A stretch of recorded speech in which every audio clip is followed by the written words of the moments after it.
السلام علیکم ورحمۃ اللہ وبرکاتہ، نحمده ونصلی علی رسولہ الکریم، اما بعد فاعوذ باللہ من الشیطان الرجیم، بسم اللہ الرحمن الرحیم، رب اشرح لی صدری ویسر لی امری واحلل عقدۃ من لسانی یفقہوا قولی۔ فَهَلْ يَنظُرُونَ إِلَّا السَّاعَةَ أَن تَأْتِيَهُم بَغْتَةً فَقَدْ جَاءَ أَشْرَاطُهَا فَأَنَّىٰ لَهُمْ إِذَا جَاءَتْهُمْ ذِكْرَاهُمْ۔ تو کیا یہ لوگ بس قیامت ہی کے منتظر ہیں کہ وہ اچانک ان پر آ جائے؟ اس کی علامتیں تو ظاہر ہو چکی ہیں، جب وہ خود ہی آ جائے گی تو ان کے لیے نصیحت حاصل کرنے کا موقع کہاں باقی رہے گا۔ لہٰذا اب ہمارے پاس موقع ہے کہ ہم نصیحت حاصل کریں اور اس دن کی تیاری کریں، وہ دن جو ہماری زندگیوں میں سب سے اہم ترین دن ہے۔ قرطبی رحمۃ اللہ علیہ کہتے ہیں کہ علامات کو پہلے ظاہر کرنے اور لوگوں کو ان علامات سے آگاہ کرنے میں حکمت یہ ہے کہ لوگوں کو ان کی غفلت سے جگایا جائے، اور تاکہ ان کو توبہ کے ذریعے اور اللہ کی بارگاہ میں رجوع کے ذریعے اپنی ذات کے بارے میں محتاط رہنے پر اکسایا جائے، یعنی انسان کے اندر تقویٰ پیدا ہو، تاکہ قیامت ان کے اور ان رکاوٹوں کے درمیان حل تلاش کرنے سے پہلے اچانک قائم نہ ہو جائے، یعنی جو رکاوٹیں ان کے نیک اعمال کرنے میں حائل ہیں ان کو دور کر لیں۔ پس لوگوں کو چاہیے کہ قیامت کی علامات ظاہر ہو جانے کے بعد اپنے آپ پر غور کریں، یعنی ان علامات کو پڑھنے کا مقصد کیا ہے کہ ہم اپنے اوپر اور اپنے احوال پر غور کریں اور دنیا سے کٹ جائیں، یعنی کٹنا یہ دلی طور پر مراد ہے، اس کا یہ مطلب نہیں کہ جنگلوں میں نکل جائے اور سب کچھ چھوڑ دے، لیکن یہ کہ دنیا میں دل نہ لگائے اور جس قیامت کا وعدہ کیا گیا ہے اس کے لیے تیاری کرے۔ اور یہ علامات اس بات کی علامت ہیں کہ دنیا کا خاتمہ ہونے والا ہے، یعنی یہ سب سے اہم اور یقینی بات ہے کہ دنیا کا خاتمہ ہونے والا ہے اور اس کی علامتیں ظاہر ہو رہی ہیں، لہٰذا ہمیں تیاری کی ضرورت ہے۔ تو اس سلسلے میں ہم کچھ علامات کے بارے میں پڑھ چکے ہیں۔ علامات دو طرح کی ہیں، صغریٰ اور کبریٰ۔ صغریٰ وہ ہیں جو کچھ تو نبی صلی اللہ علیہ وسلم کے دور سے لے کر آج تک ظاہر ہو چکی، اور کچھ ایسی ہیں جو ظاہر ہوتی جا رہی ہیں، اور کچھ ایسی ہیں کہ جو اس وقت ظاہر ہوئی لیکن ان کا تسلسل باقی ہے، یعنی صرف اس دور میں نہیں بلکہ ان کے کچھ حصے اب بھی نظر آتے ہیں۔ اور علامات کبریٰ وہ ہیں کہ جو قیامت کے قریب 10 بڑی نشانیاں ظاہر ہوں گی اور ان کے فوراً بعد پھر قیامت قائم ہو جائے گی۔ تو آج ہم قیامت کی ایک اور نشانی کے بارے میں پڑھیں گے۔ قیامت کی نشانیوں میں سے یہ بھی ہے کہ امت محمد صلی اللہ علیہ وسلم میں نبی صلی اللہ علیہ وسلم اور صحابہ کرام رضی اللہ عنہم کے طریقے اور منہج کے خلاف کچھ فرقے پیدا ہو جائیں گے۔ انہی میں سے ایک فرقہ خوارج بھی ہے۔ خوارج کا لفظ خرج سے ہے، خرج یخرج، اور اس سے اسم فاعل خارج، اور یہ جمع ہے خوارج، یعنی خروج کرنے والے۔ بعض علماء کرام کی رائے یہ ہے کہ خارجیوں کی ابتدا دراصل رسول اللہ صلی اللہ علیہ وسلم کی حیات طیبہ سے ہی ہو گئی تھی۔ یہ علماء ذوالخویسرہ کو خارجیوں کا پہلا آدمی شمار کرتے ہیں۔ ذوالخویسرہ ایک آدمی تھا، اس شخص نے رسول اللہ صلی اللہ علیہ وسلم پر اس سونے کی تقسیم کے بارے میں اعتراض کیا تھا جسے سیدنا علی رضی اللہ عنہ نے یمن کے ملک سے نبی صلی اللہ علیہ وسلم کی خدمت میں مدینہ منورہ روانہ کیا، اور پھر جب آپ نے اس کو چند لوگوں میں تقسیم کیا تو اس شخص کو بہت اعتراض ہوا اور اس نے کہا کہ اے محمد صلی اللہ علیہ وسلم عدل کیجیے۔ تو آپ نے فرمایا کہ اگر میں عدل نہیں کروں گا تو پھر اور کون کرے گا؟ تو بہرحال آپ نے پھر اس کے بارے میں کچھ بتایا تھا کہ اس کی اولاد سے ایسے لوگ پیدا ہوں گے کہ جو قرآن پڑھیں گے لیکن قرآن ان کے حلق سے نیچے نہیں جائے گا، اور وہ دین سے اس طرح نکل جائیں گے جس طرح تیر شکار کے پار ہو جاتا ہے۔ بعض علماء کی رائے یہ ہے کہ خارجیوں کے فتنے کا آغاز امیر المومنین سیدنا عثمان بن عفان رضی اللہ عنہ کے خلاف ان کے خروج سے ہوا، جس کے نتیجے میں حضرت عثمان رضی اللہ عنہ کی شہادت ہوئی۔ پھر ان کا فتنہ اتنا بڑھ گیا کہ انہوں نے حضرت علی رضی اللہ عنہ کے خلاف خروج کیا۔ اس لیے ہم دیکھتے ہیں کہ ابو الحسن اشعری کہتے ہیں بلا شبہ خوارج کا نام اس گروہ پر بولا جاتا ہے جنہوں نے چوتھے خلیفہ راشد امیر المومنین سیدنا علی بن ابی طالب رضی اللہ عنہ پر خروج کیا تھا، یعنی ان کے خلاف انہوں نے بغاوت کی تھی۔ چنانچہ خوارج کی وجہ تسمیہ یہی ان کا حضرت علی کے خلاف خروج کرنا بن گیا، اور خارجیوں کی اس وجہ تسمیہ کا سبب حضرت علی رضی اللہ عنہ کے ان کے متعلق ایک فیصلے کے نتیجے میں ہوا تھا جو آپ کے خلاف ان کا خروج ہوا۔ اور راجح رائے بھی یہی ہے کہ خوارج کا اطلاق انہی لوگوں پر ہوگا جنہوں نے مسئلہ تحکیم کے سبب حضرت علی کے خلاف خروج کیا تھا۔ خوارج میں ایک بہت بڑا گروہ تھا، اور یہ ایک جماعت تھے جس کا ایک خاص سیاسی ذہن بھی تھا، خاص آراء اور نظریات تھے، جس نے باقاعدہ ایک عقیدے کے طور پر فکری اثر چھوڑا تھا جو آج تک بھی نظر آتا ہے۔ سبب کیا تھا؟ کہا جاتا ہے کہ جب امیر معاویہ رضی اللہ عنہ اور حضرت علی رضی اللہ عنہ کے درمیان جنگ صفین کے بعد صلح کی صورت پیدا ہونے لگی تو یہ طے پایا کہ دونوں پارٹیوں کی طرف سے حکم مقرر کیے جائیں، یعنی فیصلہ کرنے والے، یعنی اختلافات کو ختم کر دیں۔ تو لوگوں میں ایک گروہ پیدا ہو گیا جس نے کہا کہ یہ دونوں ہی کافر ہیں، کیونکہ فیصلہ کرنا اور حکم نافذ کرنا تو اللہ کے اختیار میں ہے، اور انہوں نے اس آیت سے استدلال پکڑا ان الحکم الا للہ، کہ فیصلے کا اختیار تو بس اللہ ہی کے پاس ہے۔ حضرت علی رضی اللہ عنہ نے ان سے گفتگو کے لیے ابن عباس کو بھیجا، ابن عباس نے بھی ان کا رد کیا، اور اس آیت کو جو انہوں نے کوٹ کیا تو انہوں نے کہا کہ کلمۃ الحق ارید بها الباطل، یہ بات درست ہے لیکن انہوں نے غلط جگہ پر اس کو فٹ کیا ہے اور اس سے ایک باطل نظریے کا استدلال کیا ہے۔ سوال یہ پیدا ہوتا ہے کہ ان کی خاص علامات کیا ہیں، یا ان کے عقائد کیا ہیں، یا نظریات کیا ہیں۔ ان میں سے پہلی چیز ہے حکومت وقت کے خلاف خروج کرنا، دوسرا ہے کبیرہ گناہ کے مرتکب کو کافر کہنا، یعنی مسلمانوں میں سے اگر کسی نے کوئی کبیرہ گناہ کر لیا، جیسے زنا کر لیا یا چوری کر لی یا اور اس طرح کا کوئی کام، تو اس کو اسٹریٹ اوے کافر قرار دیتے تھے، یعنی گناہگار لوگوں کو کافر قرار دینا۔ نمبر 3، مسلمان سے قتال کو جائز سمجھنا، کہ آپس میں مسلمانوں کی جنگ جو ہے وہ ٹھیک ہے، ہونی چاہیے۔ پھر اسی طرح ان کی ایک اور چیز یہ ہے کہ نصوص سے غلط استدلال کرتے ہیں، یعنی آیات کے احادیث کے غلط مطلب پہناتے ہیں۔ تو بہرحال یہ ان کی خاص علامات ہیں۔ امام شہرستانی کہتے ہیں کہ ہر وہ شخص جو ہر اس امام اور امیر المسلمین کے خلاف خروج کرے، غداری اور قتل و غارت کرے کہ جس پر مسلمانوں کی پوری جماعت اتفاق کر چکی ہے، اس کا نام خارجی ہوگا، چاہے یہ خروج صحابہ کرام کے دور میں ہو یا خلفاء اور ائمۃ المسلمین الراشدین المہدیین کے خلاف ہو، چاہے ان کے بعد تابعین اعظام کے زمانے میں ہو، یا آج تک کسی بھی دور میں کسی بھی امام اور امیر المسلمین جو برحق امام ہو اس کے خلاف ہو۔ یہ ان کی کتاب الملل والنحل میں آتا ہے۔ تو بہرحال یہ وہ تھے جو امت سے الگ ہو گئے تھے چند اختلافات کی بنا پر جن کا اوپر ذکر کیا گیا ہے۔ تو اس لیے انسان کو ان کے عقائد کا علم بھی ہونا چاہیے، یعنی یہاں بتانے کا مقصد کیا ہے قیامت کی اس نشانی یا علامت کا، کہ اس فرقے کے بارے میں علم بھی ہو، اور پھر جو ان کے عقائد اور نظریات ہیں ان کی پیروی سے بچا جائے، یعنی وہ انسان کے اندر نہ پائے جائیں، اس سے محتاط رہے۔ ان خصلتوں میں سے کسی بھی خصلت میں مبتلا ہونے سے پرہیز کیا جائے۔ حاکم وقت کے خلاف خروج، پھر کبیرہ گناہ پر تکفیر کرنا یا مسلمان کے خون کو حلال جاننا، اور اگر یہ تینوں چیزیں جس کے اندر اکٹھی ہو جائیں تو پھر تو اس کے اندر ایک شدت آ گئی، ایکسٹریمزم آ گیا۔ نبی صلی اللہ علیہ وسلم نے ان کے بارے میں کیا پیشن گوئی کی؟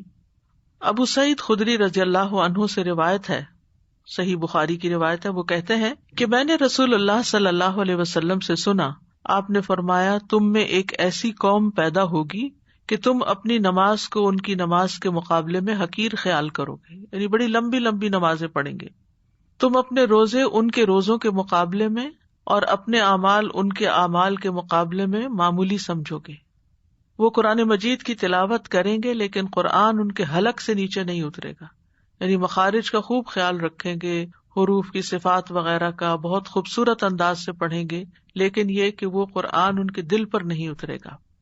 وہ دین سے اس طرح نکل جائیں گے جیسے تیر شکار کو پار کرتے ہوئے نکل جاتا ہے، یعنی تیز تیر آتا ہے اور وہ کسی جانور پہ مثلاً پھینکا تو اس کے آر پار ہو گیا۔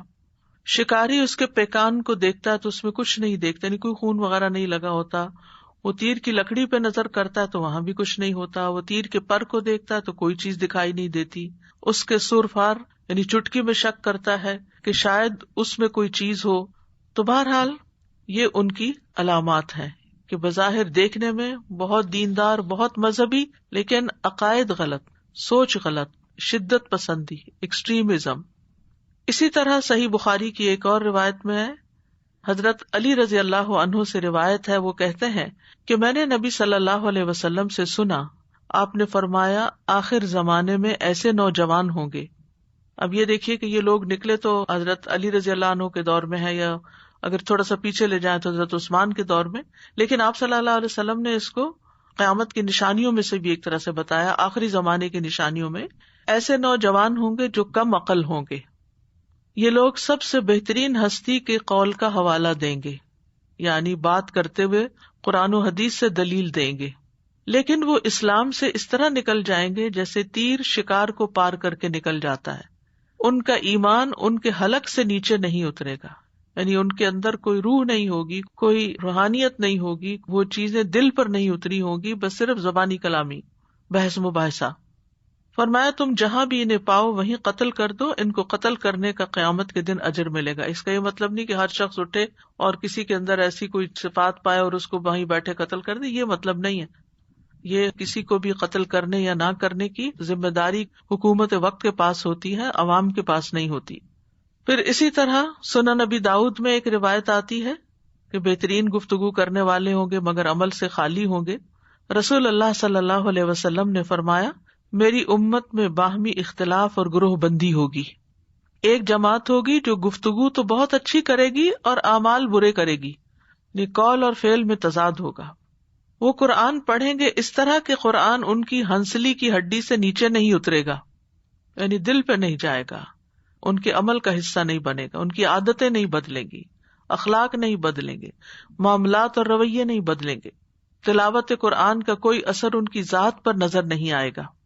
دین اسلام سے اس طرح نکل جائیں گے جس طرح تیر کمان سے نکل جاتا ہے. تو اس سے یہ پتہ چلتا ہے کہ دین صرف چند ریچولز کا نام نہیں ہے اور صرف ظاہریت کا نام نہیں ہے، بلکہ اس کے لیے ایمان اور ایمان کا دل میں مزین ہونا وہ ضروری ہے. وہ ایمان کی طرف نہیں لوٹیں گے، یعنی اپنے نظریات میں اتنے شدت پسند ہوں گے کہ کسی کی بات بھی نہیں سنیں گے، یہاں تک کہ تیر واپس اپنی تانت پر نہ آ جائے. وہ بدترین خلائق ہیں، تمام مخلوقات میں بدترین ہیں، کیونکہ ان سے لوگوں کو دھوکا بھی ہو جاتا ہے کہ یہ تو اتنے نیک اور اتنے پائس ہیں، کیونکہ ان کے ظاہری قرآن پڑھنے اور خوبصورت انداز میں پڑھنے اور ان کی نمازوں کی طوالت اور روزے رکھنے اور ظاہری دین کو وہ اس طرح اپنائے ہوئے ہوں گے کہ لوگ دھوکا کھا جائیں گے. بشارت ہو اس کو جو انہیں قتل کرے یا ان کے ہاتھ سے قتل ہو. وہ اللہ کی کتاب کی طرف لوگوں کو بلائیں گے لیکن قرآن کی کوئی بات ان کے اندر نہیں پائی جائے گی، یعنی قرآن پر عمل سے خالی ہوں گے. جو ان سے لڑائی کرے گا وہ ان میں سے اللہ تعالیٰ کا زیادہ مقرب ہوگا. صحابہ کرام نے عرض کیا یا رسول اللہ صلی اللہ علیہ وسلم ان کی علامت کیا ہے، یعنی کیسے پہچانے؟ فرمایا کہ وہ گنجے ہوں گے، یعنی ہمیشہ سر مڈا کر رکھیں گے، سر کے بال نہیں بڑھنے دیں گے، اور یہ بھی دینی ریچول کے طور پر. ایک روایت میں ہے ان کی علامت سر منڈانا ہوگی اور بالوں کو اکھیڑنا، جب تم انہیں دیکھو تو قتل کر دو، یعنی بہت بڑا فتنہ ہے. پھر وہی بات کہ قتل کرو کا مطلب ہر شخص اپنے ہاتھ میں گن اٹھا کے دوسروں کے پیچھے نہ پڑ جائے، لیکن محتاط رہے. اب یہ جو ساری علامات بتائی گئی ہیں اور یہ جو پیشن گوئیاں کی ہیں اور صحیح بخاری کے اندر بھی ہیں، سنن ابو داؤد کے اندر، اور ان کو تفصیل سے بتایا بھی گیا ہے، تو اس سے پتہ یہ چلتا ہے کہ ہمیں اپنے اندر سب سے پہلے جھانکنا چاہیے کہ کہیں ہمارے اندر تو یہ علامات نہیں. یعنی جب کوئی بیمار ہوتا ہے تو اس کی بیماری اس کی سمٹم سے پتہ چلتی. اب کووڈ اگر کسی کو ہو گیا ہے تو کسی عام بیماری اور کووڈ میں فرق کس چیز سے ہوگا؟ اس کی علامتوں سے ہوگا. اور علامتیں جیسے کہ آپ جانتے ہیں کہ ان کا یہ کہنا کہ کوئی اگر کبیرہ گناہ کرتا ہے، اگر کسی کے ہاتھ سے قتل ہو گیا ہے یا زنا ہو گیا ہے، تو چاہے وہ مومن ہو، چاہے وہ باقی تمام اعمال کرتا ہو، لیکن وہ اس کو کافر قرار دے دیتے ہیں کہ کبیرہ گناہ کا کرنے والا ملت سے نکل گیا، مسلمان ہی نہیں رہا. تو بہرحال ان کے اور نام بھی ہیں، جیسے حروری بھی کہا جاتا ہے ان کو، شرات بھی، محکمی بھی.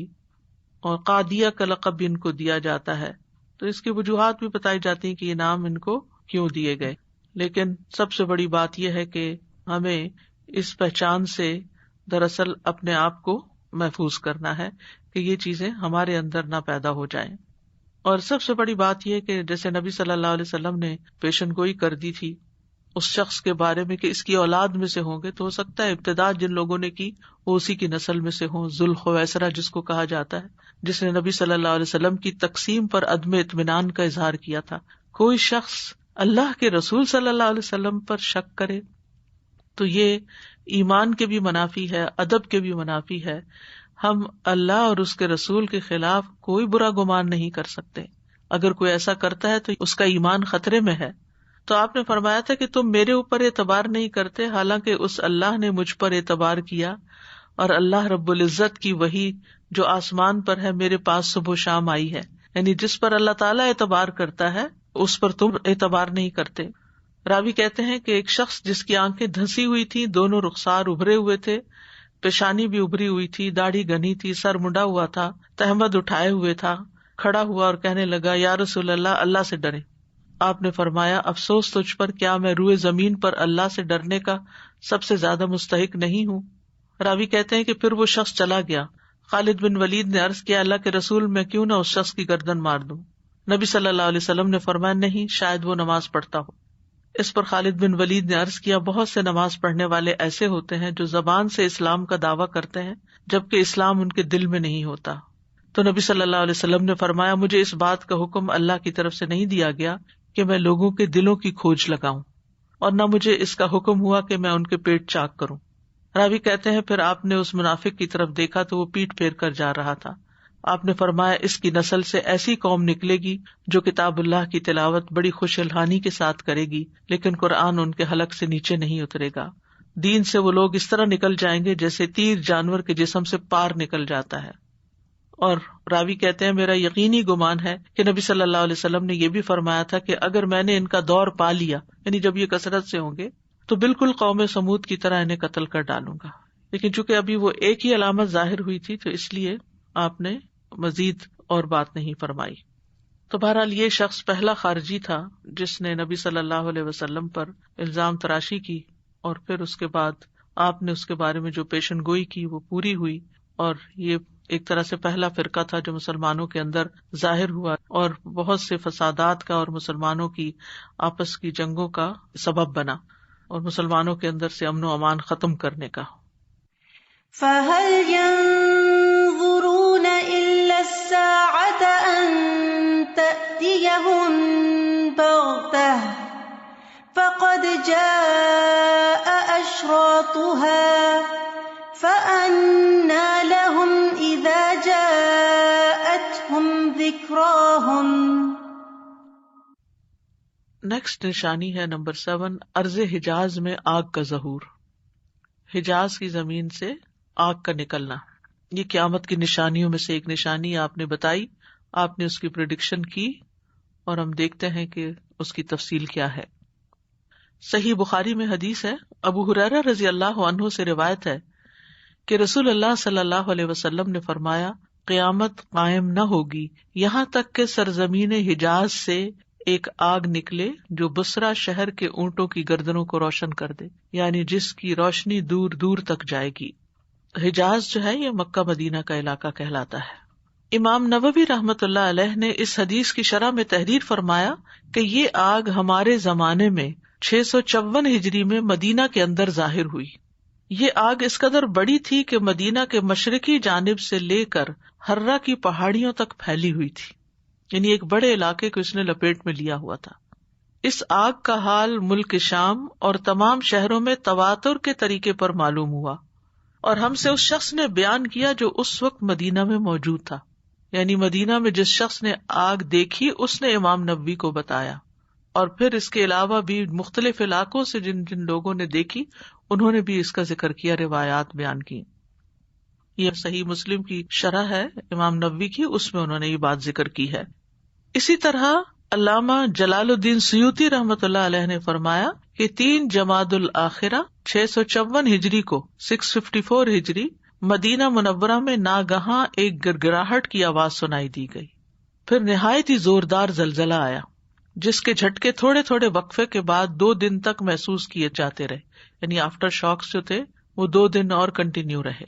پھر بالکل اچانک قبیلہ بنو قریظہ کے قریب پہاڑوں میں ایک ایسی خوفناک آگ نمودار ہوئی جس کے بلند شعلے مدینہ سے ایسے نظر آ رہے تھے گویا کہ یہ آگ مدینہ منورہ کے گھروں میں لگی ہوئی ہو۔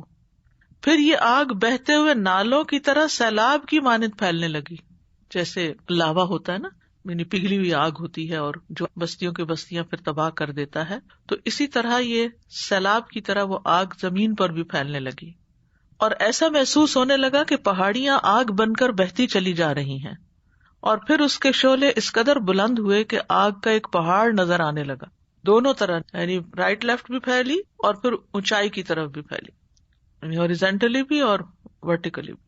اس کے شعلے اس قدر بلند ہوئے کہ آگ کا ایک پہاڑ نظر آنے لگا، پہاڑ آپ دیکھیے کتنا اونچا ہوتا ہے، اور آگ کے شرارے ہر 4 طرف فضاؤں میں اڑنے لگے، یہاں تک کہ اس آگ کی روشنی مکہ مکرمہ سے نظر آنے لگی، اتنی دور تک روشنی ہو گئی۔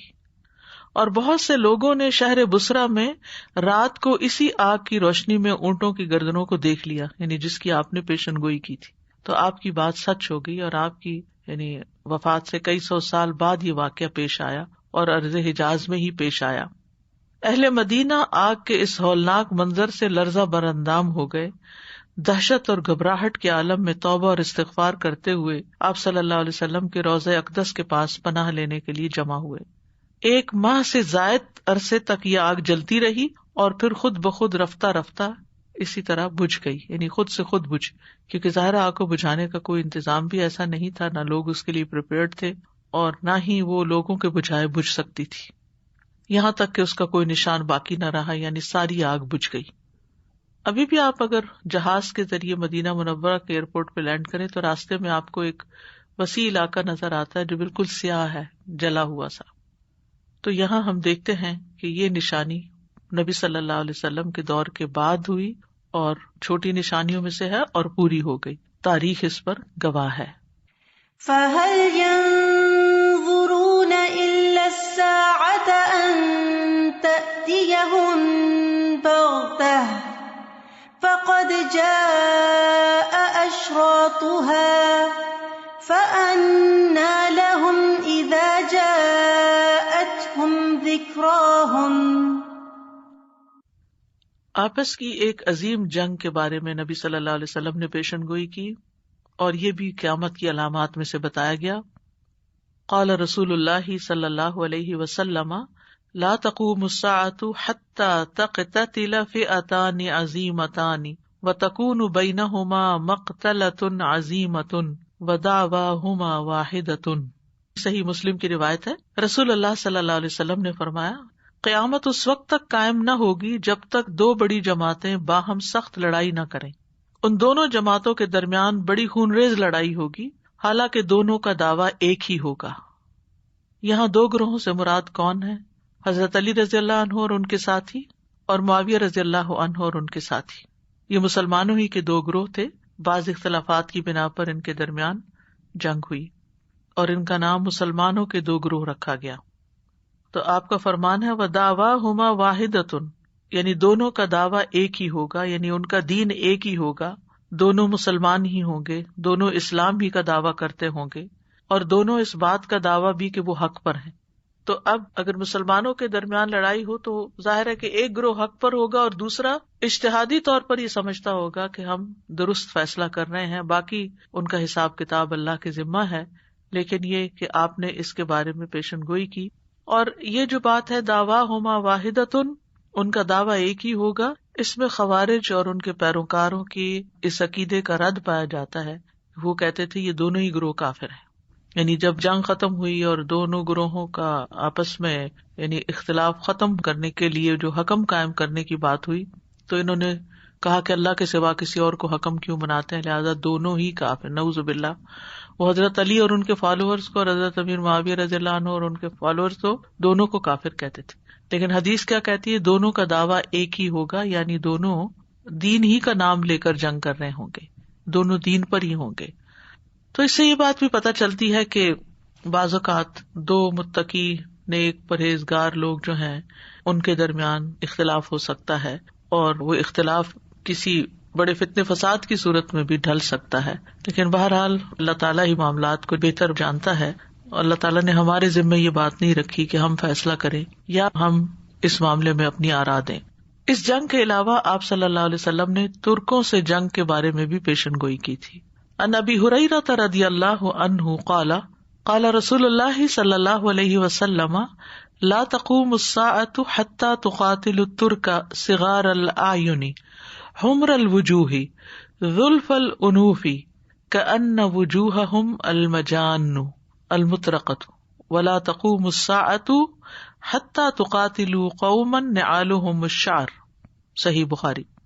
ابو ہریرہ رضی اللہ عنہ کہتے ہیں کہ رسول اللہ صلی اللہ علیہ وسلم نے فرمایا اس وقت تک قیامت قائم نہیں ہوگی حتیٰ کہ تم ترکوں سے جنگ کرو گے جن کی آنکھیں چھوٹی چھوٹی، یعنی خاص مخصوص گروہ کی طرف اشارہ ہے، چہرے سرخ یعنی رنگ سرخ ہوگا، ناک چپٹی ہوگی، گویا ان کے چہرے چمڑے چڑھی ڈھالوں کی طرح چوڑے چوڑے اور تہ بتہ ہوں گے، یعنی جیسے ڈھال چوڑی ہوتی ہے اسی طرح ان کے چہرے بھی بہت چوڑے ہوں گے.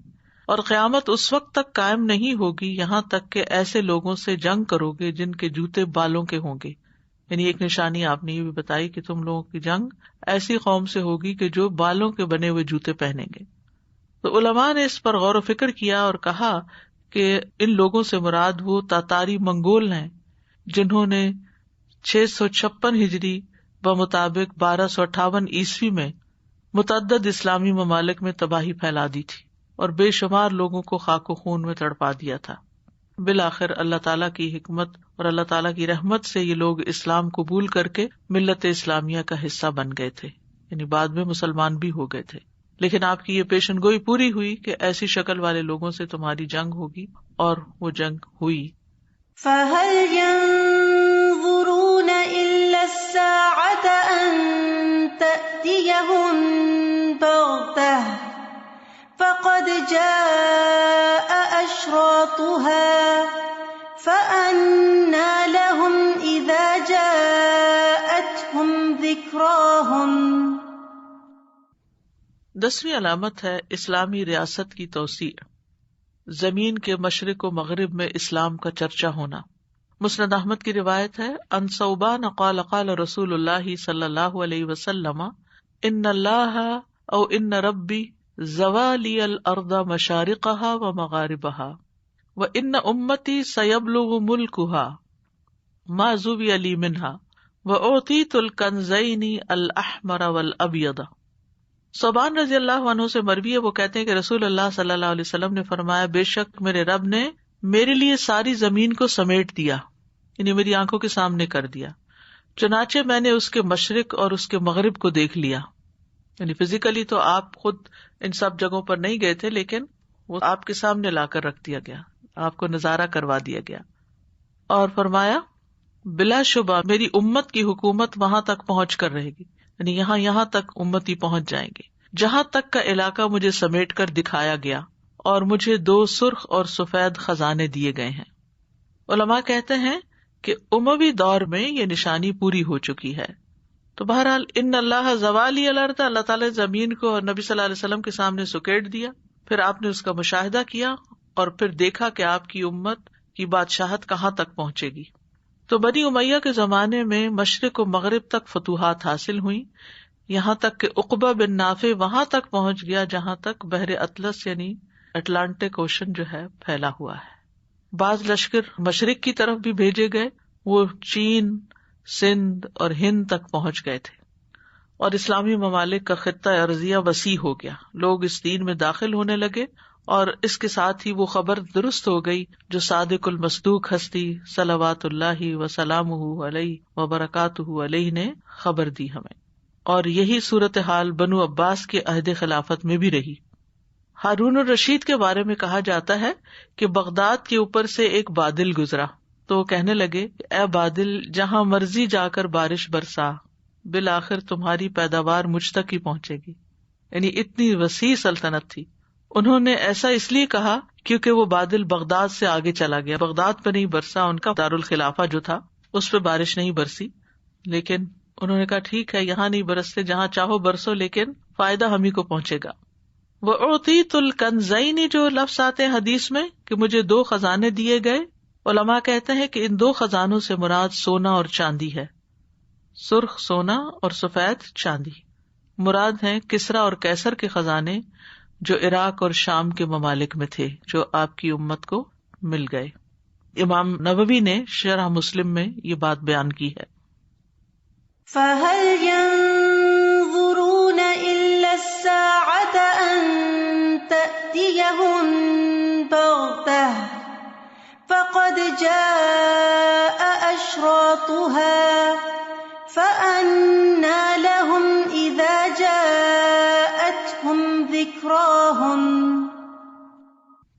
اب آتے ہیں ہم علامات صغریٰ کی دوسری قسم کی طرف، وہ علامات جو ابھی تک جاری ہیں، یعنی مسلسل ہوتی چلی جا رہی ہیں. اس میں ہم سب سے پہلا موضوع لیں گے علم سے متعلق علامات قیامت. پہلی حدیث ہے جس سے پتہ چلتا ہے کہ علم اٹھا لیا جائے گا. نبی صلی اللہ علیہ وسلم نے فرمایا قیامت اس وقت تک نہ آئے گی جب تک علم دین اٹھ نہ جائے گا، یعنی لوگ دین سے بے بہرا ہو جائیں گے. لا تقوم الساعہ کا مطلب ہے قیامت کا دن قائم نہیں ہوگا حتی یقبض العلم. اور یہ کیسے ہوگا؟ علماء کی موت سے اور جاہلوں کی کثرت سے. علماء فوت ہو جائیں گے اور جاہلوں کو سردار بنا لیا جائے گا. صحیح بخاری میں ہی ایک اور روایت آتی ہے، عبداللہ ابن عمرو ابن العاص رضی اللہ عنہ روایت کرتے ہیں کہ میں نے رسول اللہ صلی اللہ علیہ وسلم کو یہ فرماتے ہوئے سنا، اللہ دین کے علم کو ایسے نہیں اٹھائے گا کہ بندوں کے سینوں سے نکال لے، بلکہ اہل علم کو موت دے کر علم کو اٹھائے گا. یعنی علم والے اٹھتے چلے جائیں گے، فوت ہوتے چلے جائیں گے، اور پھر بعد میں کوئی علم کے لیے اتنی محنت کرنے والے نہیں ہوں گے، دنیا میں لگ جائیں گے. فرمایا جب کوئی عالم باقی نہیں رہے گا تو لوگ جاہلوں کو پیشوا بنا لیں گے، ان سے مسائل پوچھے جائیں گے، تو وہ بغیر علم کے فتوے دے کر خود بھی گمراہ ہوں گے اور دوسروں کو بھی گمراہ کریں گے. تو علماء کا اٹھایا جانا ہی دراصل علم کا اٹھایا جانا ہے. اس کا مطلب نہیں کہ کتابیں اٹھا لی جائیں گی یا پڑھنے پڑھانے کے سلسلے اٹھا لیے جائیں گے. جب زید بن ثابت فوت ہوئے تو ابن عباس رضی اللہ عنہما نے کہا جو یہ دیکھنا پسند کرتا ہو کہ علم کا جانا کیسے ہوگا تو اس طرح علم جائے گا، یعنی اس کا جانا اہل علم اور حامل علم کا جانا ہی ہے. علماء وہ علم جو حاصل کرتے ہیں وہ اپنے ساتھ ہی پھر سینے میں لے کر زمین میں دفن ہو جاتے ہیں. تو علماء جاتے ہیں تو علم کا ایک حصہ چلا جاتا ہے. علماء کی وفات زمین کی ویرانی ہے. قرآن مجید میں سورۃ الرعد 41 میں آتا ہے اولم یروا انا نأتی الارض ننقصها من اطرافها واللہ یحکم لا معقب لحکمہ وہو سریع الحساب. کیا انہوں نے دیکھا نہیں کہ بے شک ہم زمین کے اطراف سے آتے ہیں، یعنی ہر طرف سے آتے ہیں، اور اس کے کناروں سے کم کرتے آ رہے ہیں، اور اللہ فیصلہ فرماتا ہے، اس کے فیصلے پر کوئی نظر ثانی کرنے والا نہیں، اور وہ جلد حساب لینے والا ہے. اس آیت کی تفسیر میں ابن کثیر لکھتے ہیں کہ ایک روایت میں ہے کہ ابن عباس رضی اللہ عنہما کہتے ہیں کہ اس کی خرابی یعنی زمین کی خرابی اور زمین کی ویرانی اس کے علماء، اس کے فقہا اور اہل خیر کا فوت ہونا ہے. اسی طرح مجاہد بھی کہتے ہیں کہ اس سے مراد علماء کی موت ہے.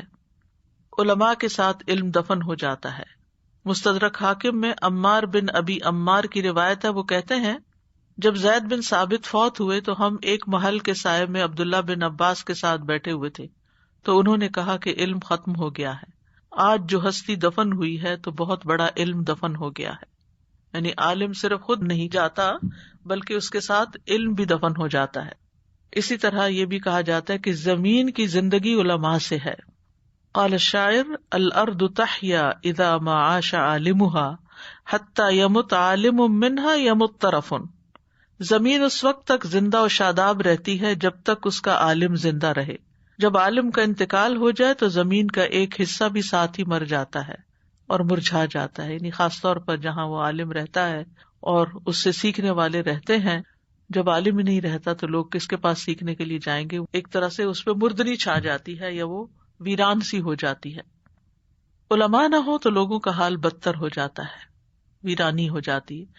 ابن قیم رحمہ اللہ کہتے ہیں کہ اس کائنات کی اصلاح علماء کی وجہ سے ہے، اگر وہ نہ ہو تو لوگوں کا حال جانوروں جیسا ہو جائے. بلکہ اس سے بھی بدتر ہو جائے. تو عالم کی موت ایک مصیبت ہوتی ہے، اور اس مصیبت کی وجہ سے جو کمی واقع ہوگی اس کمی کو صرف اسی صورت پورا کیا جا سکتا ہے کہ کوئی دوسرا عالم اس کا نائب بن جائے، یعنی اس کی ریپلیسمنٹ آ جائے.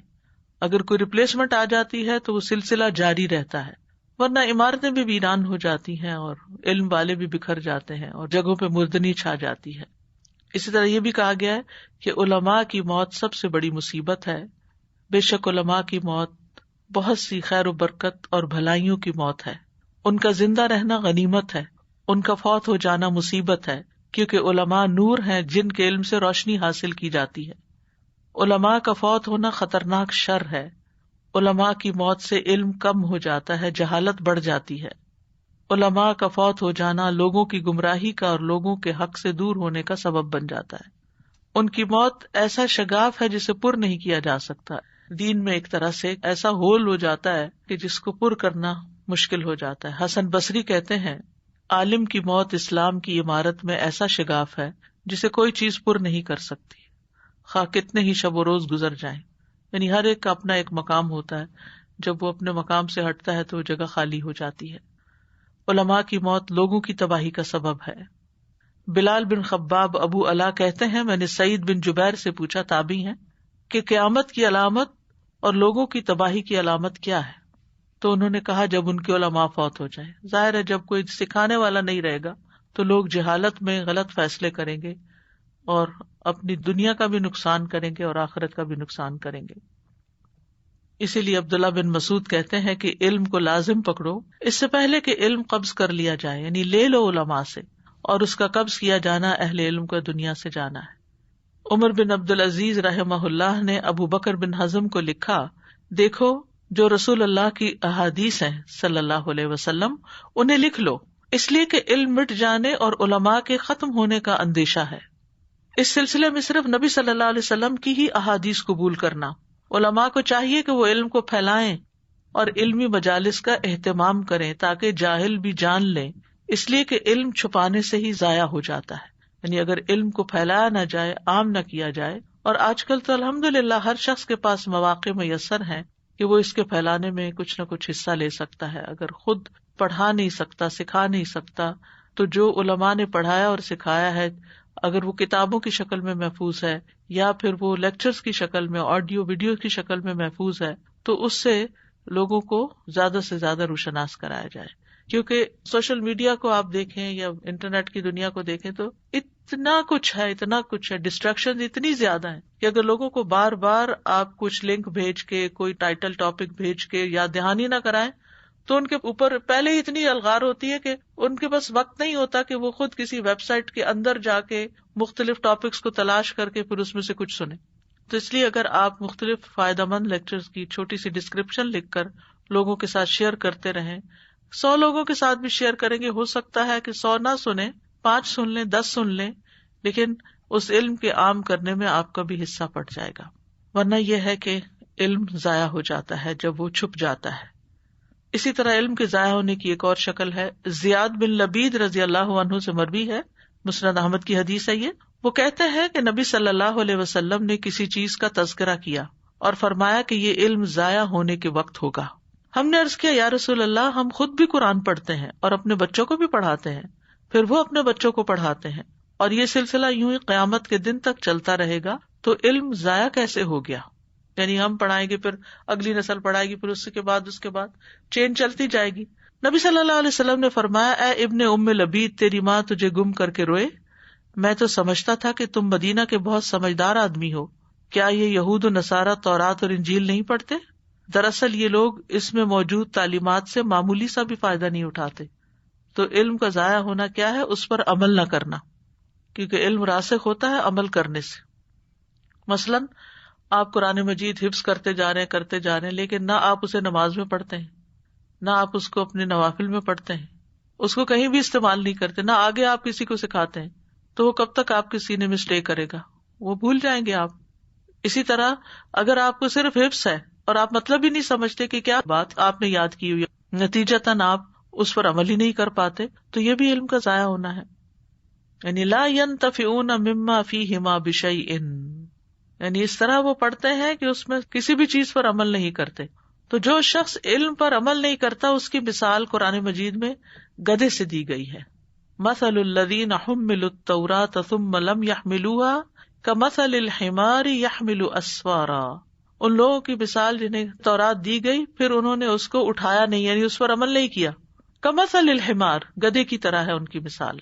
يحمل اسفارا، جو بڑے بڑے بوجھ لادے ہوئے ہوتا ہے لیکن اس کو یہ نہیں پتا ہوتا کہ میرے اوپر کھانے کی چیز لدی ہے یا کوئی اسلحہ لدا ہوا ہے، کیا چیز ہے.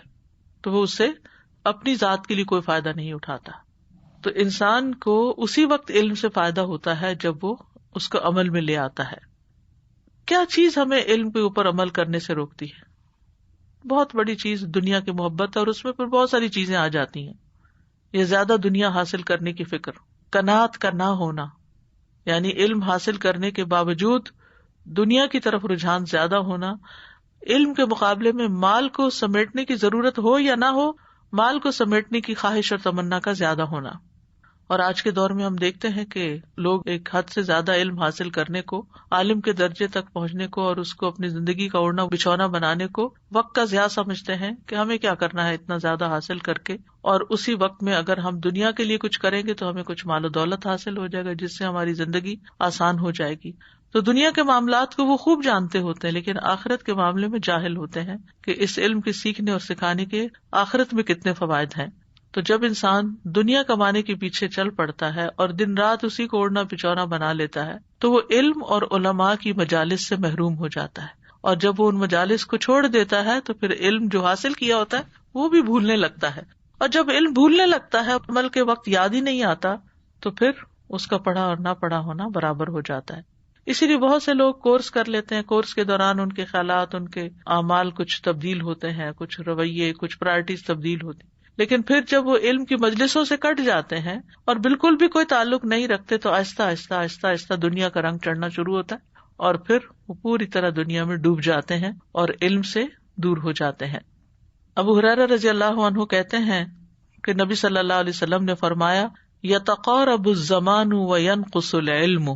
صحیح مسلم کی روایت ہے، نبی صلی اللہ علیہ وسلم نے فرمایا زمانہ باہم قریب ہو جائے گا، یعنی وقت تیزی سے گزرے گا اور علم اٹھا لیا جائے گا، یعنی علم میں کمی واقع ہو جائے گی. اہل علم کمزور ہو جائیں گے، علم چھوڑ کر اور کاموں میں اپنا وقت زیادہ لگائیں گے، یا اہل علم فوت ہو جائیں گے جو علم میں مہارت رکھتے تھے. ابن سیرین کہتے ہیں کہ علم ختم ہو چکا مگر خراب برتنوں میں کچھ تھوڑا بہت بچا ہوا ہے، یعنی اس دور کی بات کرتے ہیں. تو آج آپ دیکھیے پھر کیا بچا ہوا ہے. انس رضی اللہ عنہ کہتے ہیں، صحیح بخاری کی روایت ہے، میں تمہیں ایک حدیث سناتا ہوں جو میرے بعد تمہیں کوئی نہیں بتائے گا.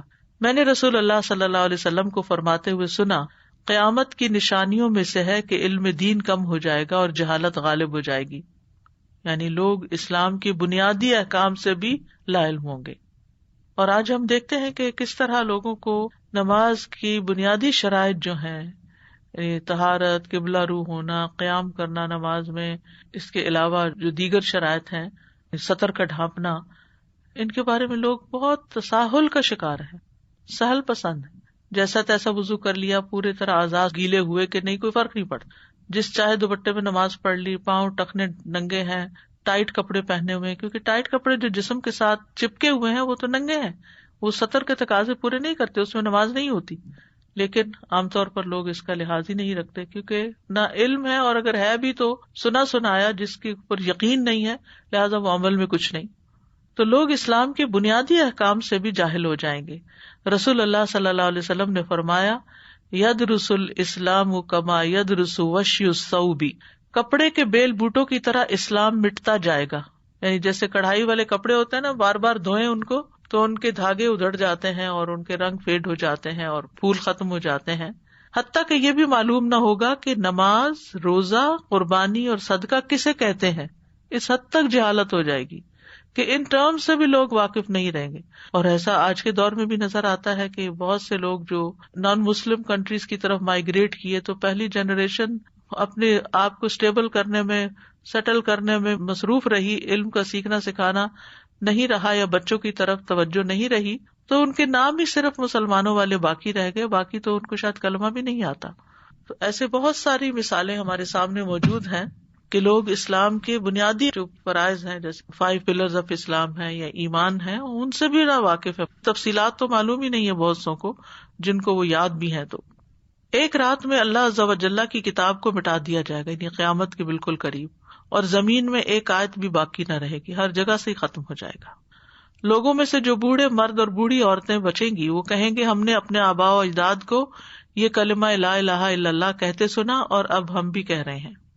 ابن بطال کہتے ہیں یہ اور اس جیسی احادیث سے مراد یہ نہیں کہ زمین کے تمام کناروں میں دین مکمل طور پر منقطع ہو جائے گا یہاں تک کہ دین کی کوئی چیز باقی نہیں رہے گی، کیونکہ یہ تو ثابت ہے کہ اسلام قیامت کے قائم ہونے تک باقی رہے گا، لیکن کمزور پڑ جائے گا، اجنبی ہو جائے گا جیسے کہ ابتدا میں تھا. اسی طرح سلسلہ صحیح ہے کہ ایک حدیث کے مطابق قیامت کی نشانیوں میں سے ایک یہ بھی ہے کہ حقیر اور ذلیل لوگوں کے پاس علم تلاش کیا جائے گا، یعنی جو اہل نہیں ہوں گے. یعنی اس کا مطلب کیا؟ ابو عبید کہتے ہیں کہ اس سے مراد مقام اور مرتبے میں چھوٹا ہونا ہے، نہ کہ عمر میں کم ہونا. یعنی جس کے پاس علم کم ہوگا لوگ اسی کے پاس بیٹھ جائیں گے. اور ابن مبارک کہتے ہیں کہ اس سے مراد اہل بدعت ہیں. طبرانی نے ابن مسعود سے روایت کی ہے کہ لوگ اس وقت تک نیک اور ایک دوسرے کے ساتھ متحد رہیں گے جب تک وہ علم لیتے رہیں گے، یعنی ان کے دل بھی جڑے رہیں گے پھر جو ان کے پاس محمد صلی اللہ علیہ وسلم کے اصحاب اور بڑوں کی طرف سے آئے گا. اور جب حقیر اور چھوٹے لوگوں کی طرف سے علم آئے گا تو وہ ہلاک ہو جائیں گے، کیونکہ وہ پوری طرح گراسپ نہیں کر سکتے ہوں گے اور لوگوں کو غلط فتوے دیں گے اور لوگ نااہل لوگوں سے فتوے لیں گے. کتاب ہے ایک جامع بیان العلم، یعنی علم کا بیان کی جامع کتاب. اس میں مالک رحمہ اللہ سے مروی ہے، وہ کہتے ہیں کہ مجھے ایک شخص نے خبر دی کہ وہ ربیہ بن عبد الرحمن کے پاس داخل ہوا تو اس نے ان کو روتا ہوا پایا. بس اس نے ان سے کہا آپ کیوں رو رہے ہیں؟ کیا آپ کو کوئی مصیبت پہنچی ہے؟ اور یہ آدمی ان کے رونے کی وجہ سے خوف زدہ ہو گیا. تو انہوں نے کہا نہیں، بلکہ ان لوگوں سے فتویٰ طلب کیا جا رہا ہے جن کے پاس علم نہیں، اور اسلام میں ایک سنگین معاملہ ظاہر ہو گیا ہے. یعنی لوگ اتنی بھی تکلیف گوارا نہیں کرتے کہ فتویٰ لینے کے لیے کسی باقاعدہ صاحب علم کے پاس جائیں، بس کنوینئنس کے لیے دائیں بائیں کسی سے بھی بات پوچھ لی. ربیہ نے کہا ان میں سے کچھ ایسے لوگ فتوے دے رہے ہیں جو چوروں سے زیادہ جیل میں ڈالے جانے کے حقدار ہیں، ان کا کیریکٹر اور ان کا عمل اس لائق ہے. پھر آپ نے قیامت کی علامات میں سے یہ بھی بتایا کہ خطباء یعنی اسپیکر زیادہ ہو جائیں گے اور علماء کم ہو جائیں گے. رسول اللہ صلی اللہ علیہ وسلم نے فرمایا آج تمہارے زمانے میں علماء زیادہ ہیں اور خطیب کم ہیں. ایسے میں اگر کسی نے اپنے علم کے 10ویں حصے پر بھی عمل نہ کیا تو وہ گمراہ ہو جائے گا. اور بعد میں ایسا زمانہ بھی آئے گا کہ اس میں خطباء زیادہ ہوں گے اور علماء کم ہوں گے. اگر اس زمانے میں کسی نے اپنے علم کے 10ویں حصے پر بھی عمل کر لیا تو نجات پا جائے گا، یعنی یہ حال ہو جائے گا. پھر جھوٹی حدیثوں کی اشاعت بھی قیامت کی نشانیوں میں سے ہے.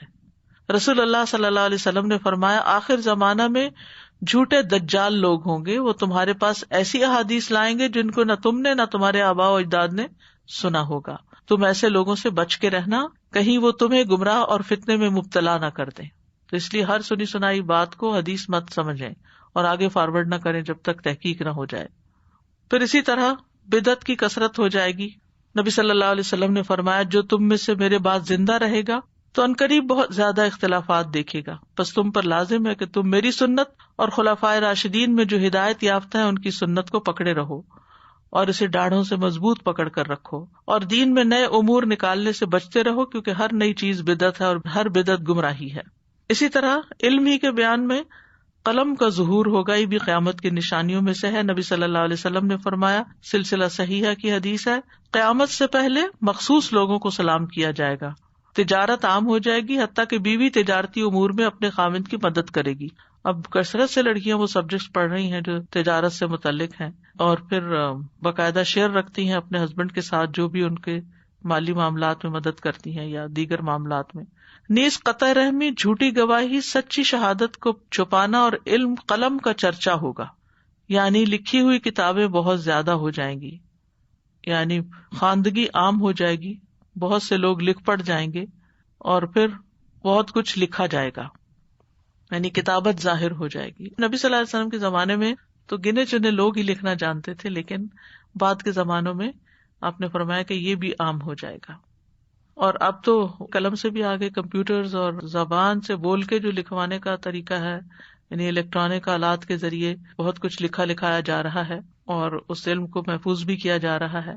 ایک بات یہ بھی یاد رکھیے کہ قیامت کی جو علامات بتائے گی وہ سب صرف ڈرنے کی یا خطرے کی چیز نہیں، ان میں بہت سی چیزوں کے بارے میں جو آپ نے پیشن گوئی کی اس کے برحق ہونے کی بھی دلیل ہے کہ آپ نے ایسا فرمایا تھا اور یہ ہو رہا ہے. یعنی قلم کے عام ہونے کا مطلب ضروری نہیں کہ کوئی بری بات ہو جائے گی، لیکن اصل چیز جو ہمارے سوچنے کی ہے یا ہمیں اس پر غور کرنا ہے وہ یہ کہ اگر نبی صلی اللہ علیہ وسلم کی بتائی ہوئی یہ بات سچ ہو گئی ہے تو اگر آپ نے ہی اس بات کی خبر دی کہ قیامت آنے والی ہے، وَإِنَّ السَّاعَةَ لَآتِيَةٌ لَا رَيْبَ فِيهَا، قیامت ضرور آئے گی، اس میں کوئی شک نہیں، تو ہمیں اس بات کو بھی مان لینا چاہیے. لیکن بہت سے لوگ اس کو مانتے نہیں.